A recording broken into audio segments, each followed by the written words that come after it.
तेजी से बढ़ सकती है भारत की अर्थव्यवस्था। IMF ने दिए सुधार के संकेत। 2021 और 2022 में 9.5 से 8.5% की बढ़ोतरी।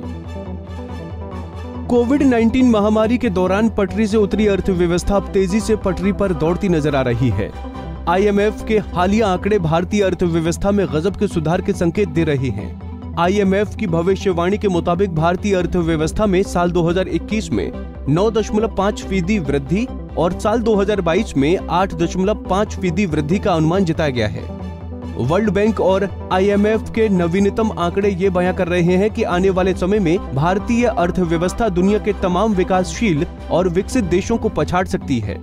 सुपर पावर अमेरिका और चीन जैसी विकसित अर्थव्यवस्था भी भारतीय अर्थव्यवस्था के सामने बौने नजर आ रही हैं। अमेरिकी अर्थव्यवस्था की अगर बात की जाए तो इस साल 6%, जबकि अगले साल यानी 2022 में महज 5.2% बढ़ने की उम्मीद जताई गई है।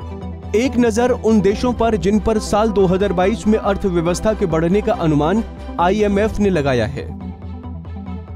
अमेरिका 5.2%, जर्मनी 4.6% वृद्धि, इटली 4.2% वृद्धि, फ्रांस 3.9% वृद्धि, स्पेन 6.4%, जापान 3.2%, UK 5%, कनाडा 4.9%, चीन 5.6%, भारत 8.5%, रूस 2.9%, Brazil 1.5%, Mexico 4%, south Africa 2.2%, Nigeria 2.7%।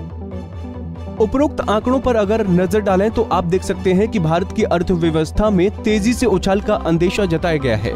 IMF के मुख्य अर्थशास्त्री गीता गोपीनाथ ने कहा कि भारत के वैश्विक विकास की बात की जाए तो ये जुलाई में 5.9%, जबकि साल 2022 में 4.9% अनचेंज्ड रहने के आसार हैं। प्रोडक्शन लेबर इंडस्ट्री कोविड ने की प्रभावित।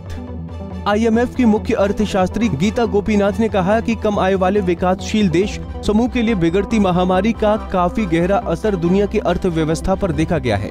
कोरोना महामारी के चलते गिरती अर्थव्यवस्था ने आंशिक रूप से आपूर्ति को भी प्रभावित किया है। चीजों की कीमतें बढ़ी हैं। कोविड की वजह से लेबर इंडस्ट्री और ज्यादातर उत्पादन क्षेत्र न सिर्फ प्रभावित हुए बल्कि पूरी तरह पिछड़ भी गए हैं। वहीं उभरते बाजार और विकासशील अर्थव्यवस्था समूह देशों में चीन को छोड़कर उत्पादन 2024 में पूर्वानुमान से 5.5% कम रहने की भी उम्मीद है। वैश्विक समाज पर महामारी की निरंतर पकड़ है। गोपीनाथ ने कहा कि इसलिए सबसे महत्वपूर्ण नीति प्राथमिकता है कि 2021 के अंत तक और साल 2022 के मध्य तक हर देश में कम से कम 40% आबादी का टीकाकरण किया जाए। साथ ही उच्च आय वाले देशों को मौजूदा वैक्सीन डोजेज हर नागरिक को उपलब्ध हों। वैक्सीन डोजेज को तेजी से बिना प्रतिबंध के हर नागरिक के लिए उपलब्ध कराया जाए, जिससे कि जल्द से जल्द महामारी की पकड़ को कमजोर किया जा सके।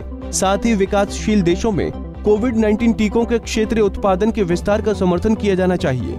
वहीं दूसरी तरफ दुनिया के सामने वैश्विक तापमान में वृद्धि को कम करना भी किसी चुनौती से कम नहीं है। इस पर भी विचार किया जाना चाहिए। कुल मिलाकर ये कहना गलत नहीं होगा कि IMF के मौजूदा अर्थव्यवस्था के अनुमान इस बात की तरफ इशारा कर रहे हैं कि आने वाले समय में भारत की अर्थव्यवस्था दुनिया के तमाम विकसित देशों, जिनमें चीन, अमेरिका शामिल हैं, उन्हें पीछे छोड़कर सबसे आगे रहने वाली है, जिसके संकेत IMF और वर्ल्ड बैंक के पूर्वानुमानों से मिलने लगे हैं। Bureau report, Punjab Kesari TV. हमसे जुड़े रहने के लिए हमारे YouTube चैनल को सब्सक्राइब करें और नई वीडियो की नोटिफिकेशन के लिए बेल आइकॉन को दबाएं।